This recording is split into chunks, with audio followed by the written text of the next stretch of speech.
த்ரிஷாவோட ட்ரெஸ்ல ஒரே நாத்தம். 3வது தடவையா பிரச்சனையா? ரொம்பவே ஸ்ட்ரிக்ட்டா சொல்லிட்டாங்க. த்ரிஷா நடிப்புல இந்த வருஷம் கருப்பு படம் வெளியாச்சு.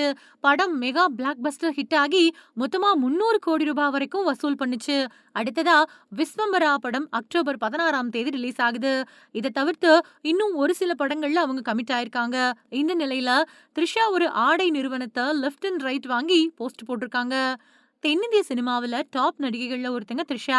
சின்ன கதாபாத்திரத்துல சினிமாவுல அறிமுகமாகி இப்போ யாராலையும் அசைக்கவே முடியாத இடத்துக்கு நகர்ந்திருக்காங்க.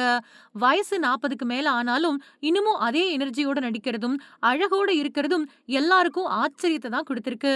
இப்பவும் பெரிய ஹீரோக்களோட சாய்ஸ்கள்ல த்ரிஷாவோட பேரு இருக்கிறத வச்சே தெரிஞ்சுக்கலாம். அவங்களுக்கான கிரேஸ் இன்னமும் குறையவே இல்ல.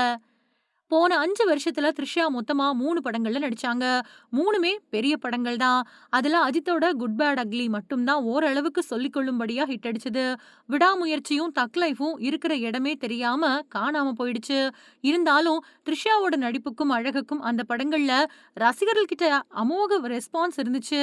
இந்த வருஷத்துல நடிச்ச கருப்பு படமும் மெகா ஹிட் ஆகி மொத்தமா 300 கோடி ரூபாய அள்ளி இருக்கு. அடுத்ததா விஸ்வம்பரா படம் வரப்போகுது.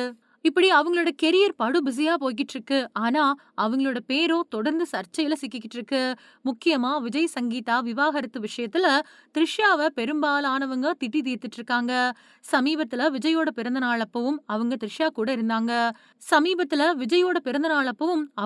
த்ரிஷா இருந்தாங்க. ஆனா, அவங்களுக்குள்ள நெருங்கின நட்பு மட்டும் தான் இருக்குது. அத தாண்டி வேற எதுவும் இல்ல அப்படிங்கிறது 2 பேரோட ரசிகர்களோட கருத்தா இருக்கு. அதே சமயம் அவங்க இப்படி ஜோடியா உலா வர்றத யாருமே உள்ளுக்குள்ள ரசிக்கல அப்படிங்கிறது தான் உண்மை. இருந்தாலும் வேற வழியே இல்லாம அவங்கள விட்டு குடுக்காம சோஷியல் மீடியாவுல காத்துட்டு வராங்க. த்ரிஷாவோ இத பத்தியெல்லாம் துளியும் கவலைப்படுறது கிடையாது. தன்னோட வழக்கமான வேலைகள்ல அவங்க தன்னை பிஸியா வச்சிருக்காங்க. இந்த நிலையில த்ரிஷாவோட இன்ஸ்டாகிராம் போஸ்ட் ஒண்ணு சோஷியல் மீடியாவுல கவனத்தை ஈர்த்திருக்கு.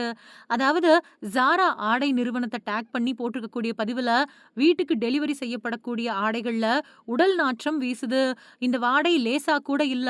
தொடர்ந்து 3வது தடவையா இதே பிரச்சனை நடக்குது. ரொம்பவுமே அருவருப்பா இருக்கு.